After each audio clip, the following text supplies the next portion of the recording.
Imagina tener solo 10 años y ver cómo tu mundo entero se derrumba en cuestión de meses.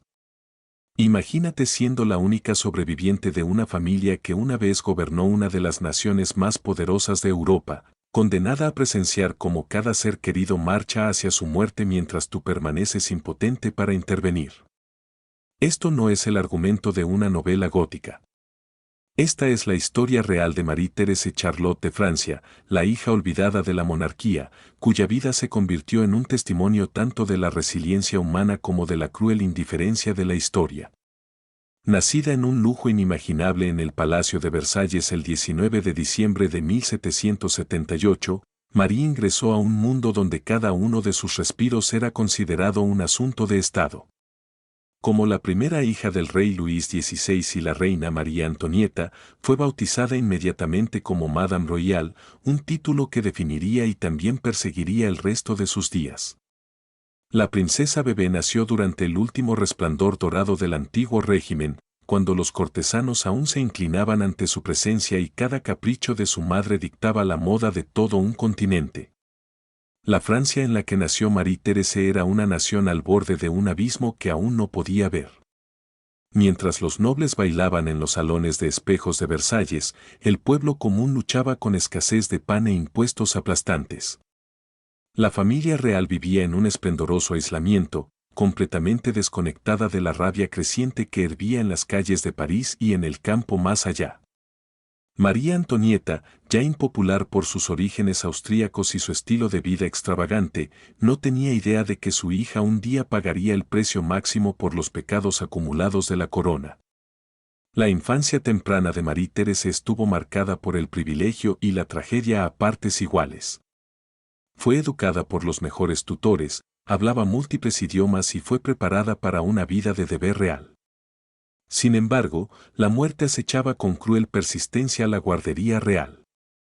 Su hermana menor, Sophie, murió en la infancia en 1787, seguida por otro hermano menor fallecido también en la cuna.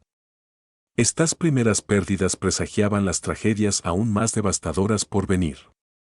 Como si el destino ya la estuviera preparando para una vida definida por la pérdida y la supervivencia, el mundo de la princesa comenzó a resquebrajarse de verdad cuando su hermano menor, Luis José, el delfín y heredero al trono, sucumbió a la tuberculosis en 1789 con solo 7 años. Marie, entonces de 11 años, observó cómo el dolor consumía a sus padres mientras enterraban a su hijo mayor justo cuando la revolución estallaba en Francia. La sincronía fue casi deliberadamente cruel, como si los cielos mismos estuvieran anunciando el fin del derecho divino de los Borbones a gobernar.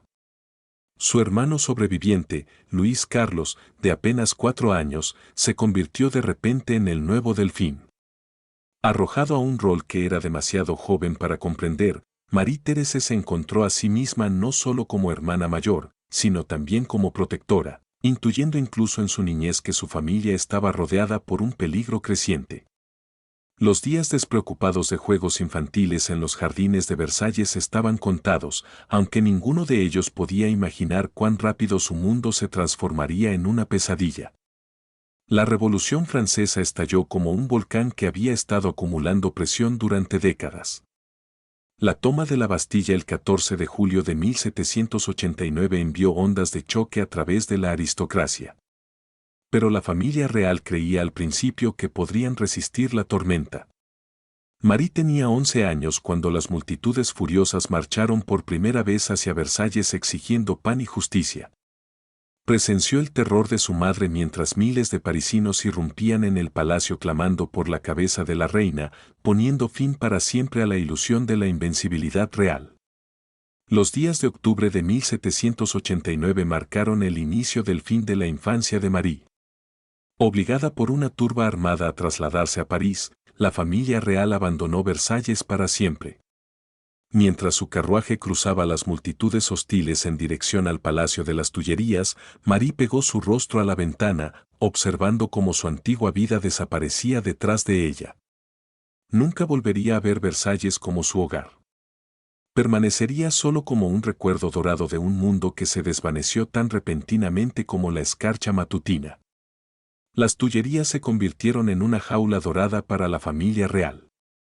Aunque mantenían cierta apariencia de vida cortesana, en realidad eran prisioneros del gobierno revolucionario. Marie continuó su educación, pero las lecciones ahora incluían duras realidades sobre el poder cambiante y la fragilidad de la vida humana. Cada noche traía nuevos rumores de violencia, y cada mañana revelaba señales de que su situación se deterioraba sin posibilidad de recuperación. La fallida huida a Varennes en junio de 1791 selló su destino. Marie, entonces de 12 años, experimentó el terror de la fuga, la captura y el humillante regreso a París como prisioneros en lugar de realeza. El viaje de regreso fue una pesadilla de multitudes hostiles escupiendo al carruaje y gritando por sus muertes. Para una niña criada en la santidad de la sangre real, el odio en esos rostros debía ser incomprensible y profundamente traumático.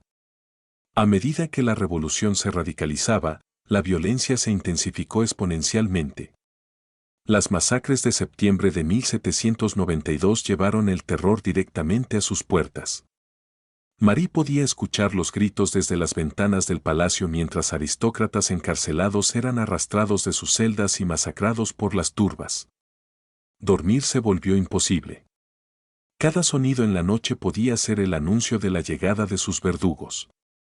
La princesa de 13 años se vio obligada a confrontar su propia mortalidad de una manera que ningún niño debería tener que experimentar jamás.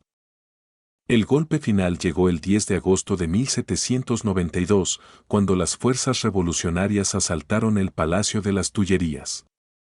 Marie-Thérèse observó con horror cómo los guardias suizos morían defendiendo a su familia, su sangre manchando los suelos de mármol que ella había recorrido de niña con total inocencia.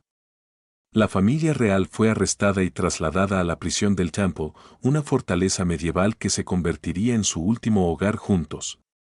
Mientras marchaban por las calles como criminales comunes, Marie entendió que sus títulos reales ya no significaban nada, salvo más razones para que sus enemigos los odiaran. La prisión del Temple era una humillación deliberada, diseñada para quebrar el espíritu de la antigua realeza. Sus gruesos muros de piedra bloqueaban la luz del sol, creando un crepúsculo perpetuo que parecía reflejar la desesperación de la familia. Marie, sus padres, su hermanito Luis Carlos y su tía Madame Elizabeth fueron hacinados en unas pocas habitaciones que no se parecían en nada a los amplios apartamentos que alguna vez habían habitado. La privacidad se convirtió en un lujo del pasado. Cada conversación era escuchada, cada gesto examinado en busca de señales de conspiración contrarrevolucionaria. Las condiciones del Temple estaban calculadas para degradar y desmoralizar. A la familia se le entregó ropa tosca de prisioneros en lugar de sus finas vestiduras, les sirvieron raciones miserables en lugar de banquetes elaborados, y fueron sometidos a constantes interrogatorios por parte de guardias hostiles. Marie observó cómo su padre envejecía años en cuestión de meses, su dignidad despojada lentamente por hombres que disfrutaban humillando al rey caído. Su madre se replegó en sí misma, pasando horas en oración silenciosa o mirando las paredes con ojos vacíos. El pequeño Luis Carlos, de apenas 7 años, se convirtió en un objetivo particular del hostigamiento psicológico revolucionario. Intentaron alejarlo de su familia llenando su mente de propaganda republicana y alentándolo a denunciar a sus padres como enemigos del pueblo. Marie-Thérèse presenció la confusión y el terror de su hermanito mientras extraños intentaban convencerlo de que su familia era monstruosa.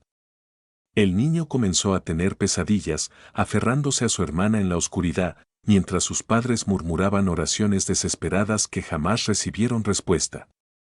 El juicio de Luis XVI a fines de 1792 y principios de 1793 trajo un nuevo nivel de horror a su confinamiento. Marie escuchó las acusaciones contra su padre, cargos que lo pintaban como un tirano y traidor digno de muerte. Vio los desesperados esfuerzos de su madre por mantener la compostura mientras su esposo enfrentaba una ejecución casi segura. La princesa de 14 años comenzó a entender que no eran simplemente prisioneros, sino sacrificios humanos para saciar la sed de sangre real de la multitud revolucionaria. El 21 de enero de 1793, lo impensable se convirtió en realidad. El rey Luis XVI fue ejecutado por la guillotina en la Place de la Revolution, su muerte presenciada por miles que vitoreaban cuando cayó la hoja. Marie no presenció la ejecución directamente, pero escuchó los cañones que anunciaban la muerte de su padre a la ciudad. En ese momento, dejó de ser solo una huérfana, se convirtió en la hija de un regicida, un crimen que mancharía la memoria de su familia por generaciones. Los guardias trajeron la noticia de la ejecución con cruel satisfacción, observando la reacción de la familia como si fuera un espectáculo. La muerte del rey sumió a los sobrevivientes en una desesperación aún más profunda. María Antonieta, ahora viuda ante el Parlamento revolucionario, comenzó a consumirse por el dolor y la enfermedad. María observó cómo su madre, antaño símbolo de elegancia y vitalidad, se transformaba en un espectro de ojos vacíos, acosada por los recuerdos de días mejores. La reina pasó sus últimos meses escribiendo cartas a familiares en el extranjero, suplicando oraciones y aferrándose a la esperanza tenue de que sus hijos pudieran sobrevivir al derramamiento de sangre. La separación de la familia en julio de 1793 representó otro golpe devastador. Las autoridades revolucionarias retiraron al pequeño Luis Carlos de las habitaciones familiares con el pretexto de darle una educación republicana adecuada. Marie Thérèse y su madre fueron forzadas a escuchar los gritos y súplicas del niño mientras lo arrastraban lejos de ellas. Nunca volverían a verlo. Aunque sus llantos resonaron durante semanas a través de los muros de la prisión, poco a poco se fueron debilitando hasta que cesaron por completo. El silencio fue, de alguna manera, peor que los gritos. El juicio y ejecución de María Antonieta el 16 de octubre de 1793 dejaron a Marie Thérèse verdaderamente huérfana a los 15 años. La ex reina fue a la muerte con dignidad, pero su hija fue obligada a soportar el conocimiento de que su madre murió creyendo que había fracasado en proteger a sus hijos. Los periódicos revolucionarios publicaron con alegría morbosa los detalles de sus momentos finales, describiendo su terror y debilidad con el objetivo deliberado de humillar su memoria. Marie quedó sola con su tía Madame Elizabeth y con la creciente certeza de que pronto ellas también serían llevadas al cadalso. La muerte del pequeño Luis Carlos en junio de 1795, ya fuera por enfermedad o negligencia deliberada, eliminó al heredero barón Borbón y dejó a Marie Thérèse como la única hija sobreviviente de Luis XVI y María Antonieta. Para entonces, el niño había sido tan profundamente quebrado por sus captores que, según los informes, negó su nacimiento real y maldijo la memoria de su familia. La propaganda revolucionaria afirmó que murió como un buen republicano. Pero Marie sabía la verdad. Su hermano había sido torturado hasta la muerte por hombres que disfrutaban destruyendo inocentes. La ejecución de Madame Elizabeth el 10 de mayo de 1794 completó la orfandad de Marie.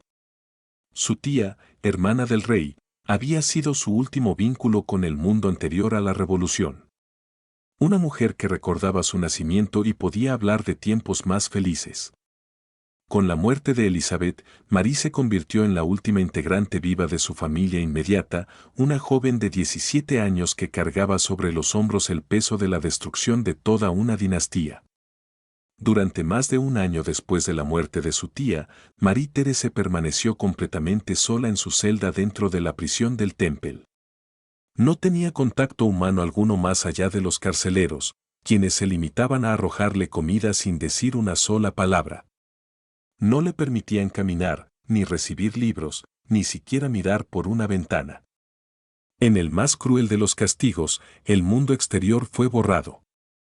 Ella existía únicamente entre cuatro paredes húmedas, con la ropa deshilachada que llevaba desde hacía meses y las sombras de los que había perdido como única compañía. Ninguna joven debería haber vivido como lo hizo Marie Thérèse. El silencio se volvió su único amigo. Aprendió a hablar consigo misma en susurros para mantener la cordura. Rezaba con los labios temblorosos, sabiendo que ninguna oración traería de vuelta a su madre, a su padre, a su hermano.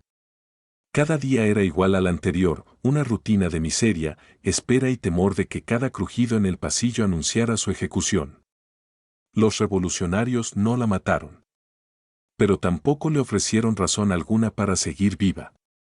En lugar de ejecutarla, como muchos esperaban, el nuevo gobierno francés la mantuvo viva por razones estratégicas. Los monarcas de Europa empezaban a buscar alianzas. La joven era ahora una moneda de cambio viva. Cuando finalmente fue liberada en diciembre de 1795, a la edad de 17 años, fue intercambiada por prisioneros franceses detenidos en Austria. Su liberación no fue una victoria. Fue un recordatorio de que su existencia tenía valor únicamente como una ficha política. Cuando Marie-Thérèse cruzó la frontera hacia territorio austríaco, fue recibida no con consuelo, sino con frialdad. Su primo, el emperador Francisco II, apenas la reconoció.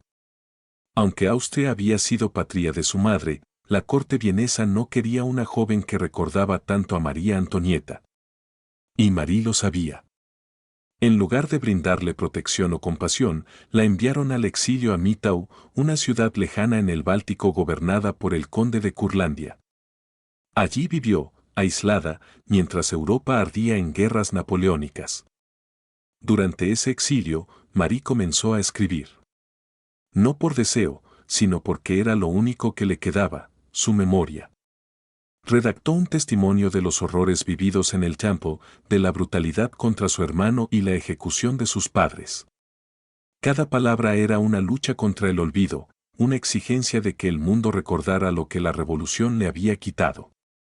Sin embargo, el mundo no quería escucharla. El relato fue silenciado, y durante años se negó su autenticidad. Algunos incluso dudaron que fuera realmente ella quien había sobrevivido.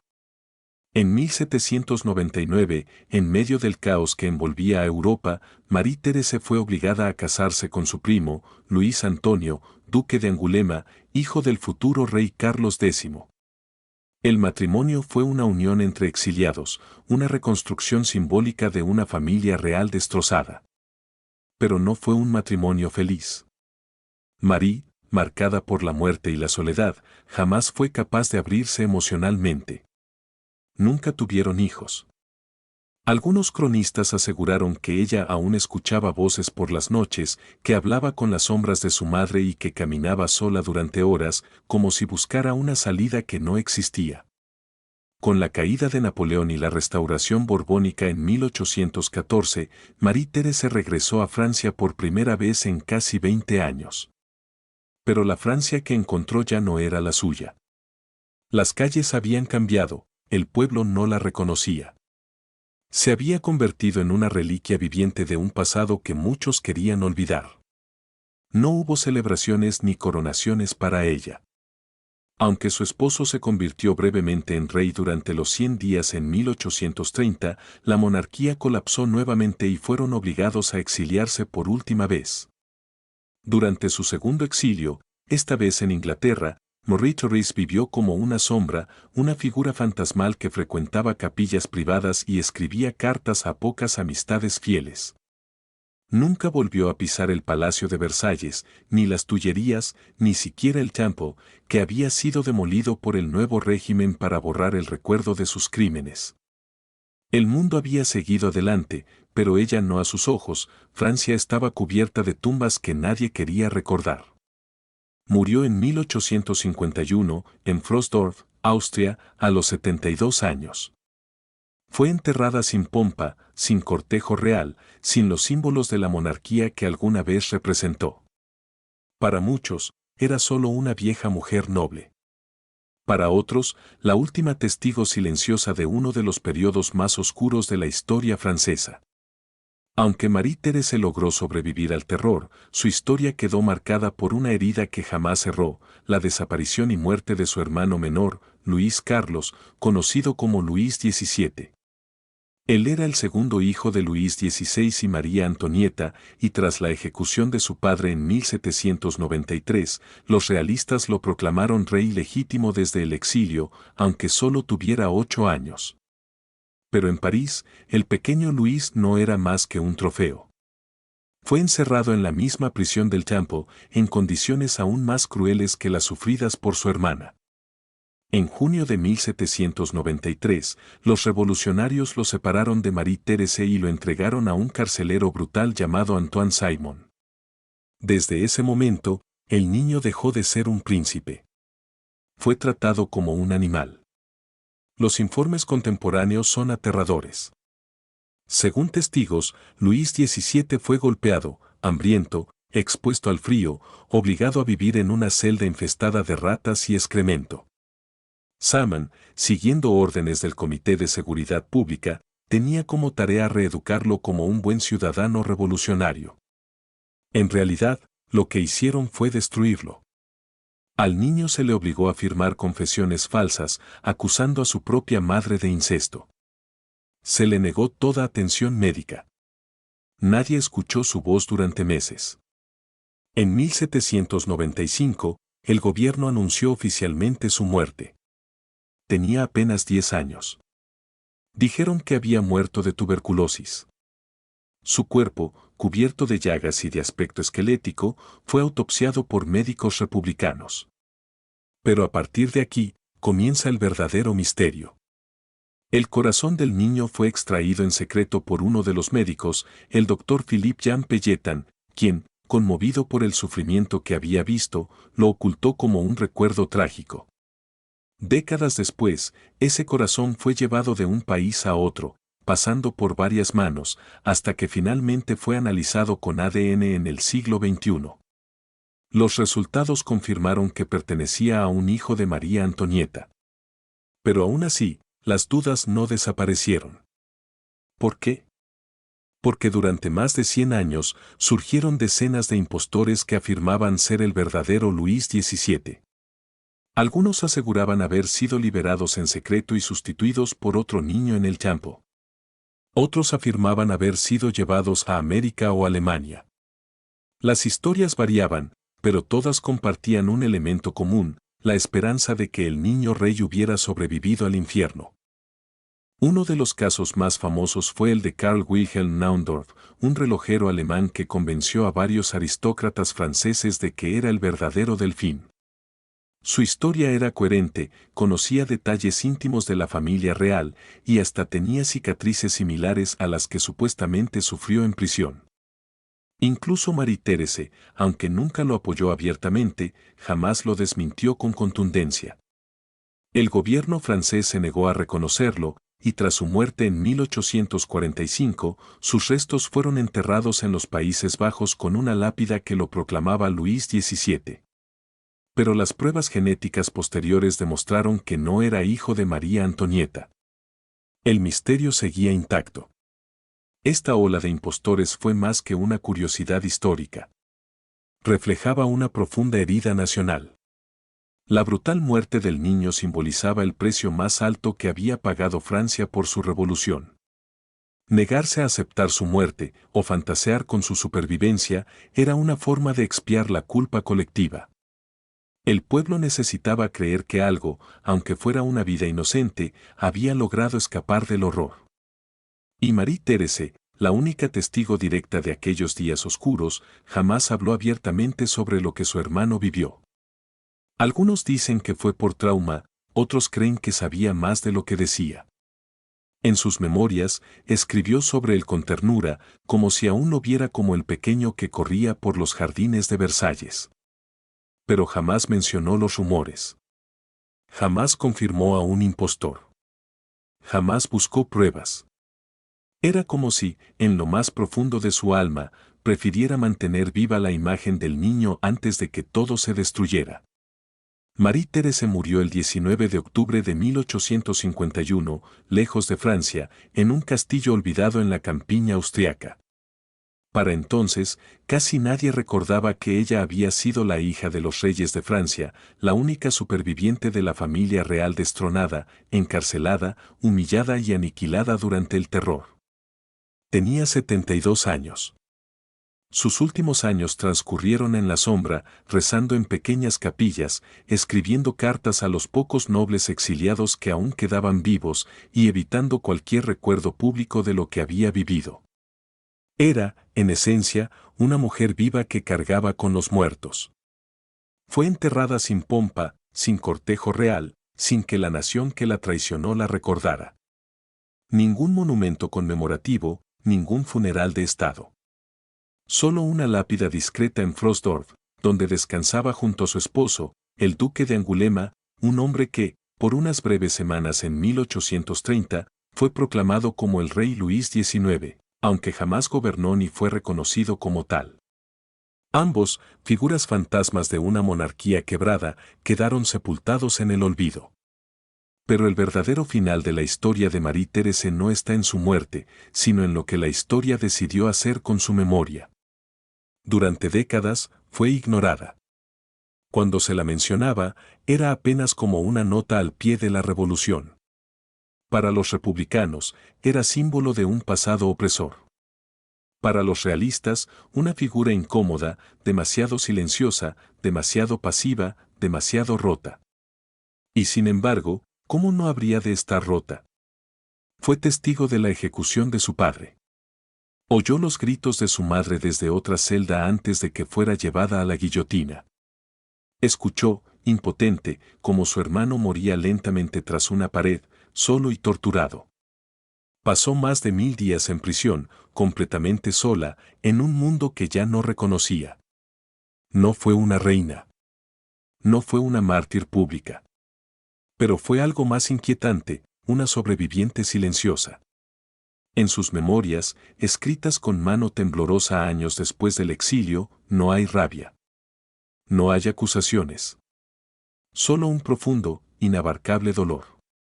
Escribía de su madre con amor, de su padre con orgullo, de su hermano con ternura. Pero jamás condenó a los revolucionarios por lo que les hicieron. Algunos historiadores creen que fue por prudencia. Otros, por un deseo de enterrar el pasado para siempre. Pero muchos coinciden en algo más inquietante: Marie-Thérèse entendía que el mundo ya no quería justicia, sino olvido. Y ese olvido triunfó. La prisión del Temple fue demolida por completo en 1810, por orden de Napoleón. No quedaron rastros del lugar donde murió el pequeño rey, ni de las celdas donde lloró su madre, ni de los pasillos donde Marie-Thérèse envejeció en soledad mientras aún era una niña. El nuevo régimen quería borrar toda huella. Y lo logró. Hoy, en París, no hay monumento que recuerde su prisión. En Versalles, los retratos de su familia han sido restaurados, pero su historia está ausente en los recorridos. Solo los historiadores más obsesivos o los curiosos encuentran su nombre entre documentos polvorientos. La mujer que lo perdió todo, que lo vivió todo, fue convertida en una nota a pie de página. Y sin embargo, hay algo que jamás pudieron borrar: la mirada de Marie-Thérèse en los pocos retratos que existen. Siempre severa, siempre distante, con unos ojos que parecen ver más allá del artista, como si contemplaran una sala vacía donde aún resuenan los gritos del pasado. Ella no necesitaba hablar. Su existencia misma era una acusación. No fue una heroína en el sentido clásico. No encabezó ejércitos ni desafió al poder con discursos. Pero su resistencia fue aún más dura: sobrevivió al olvido, a la indiferencia, a la vergüenza colectiva de un país que no supo protegerla ni reconocerla. Y por eso, quizás, es más importante ahora que nunca. Porque la historia está llena de grandes nombres, de emperadores y reinas que murieron con gloria. Pero Marie-Thérèse no tuvo eso. Lo que tuvo fue oscuridad, silencio y una memoria que aún nos obliga a preguntarnos de qué somos capaces cuando el poder y el miedo se apoderan del alma humana.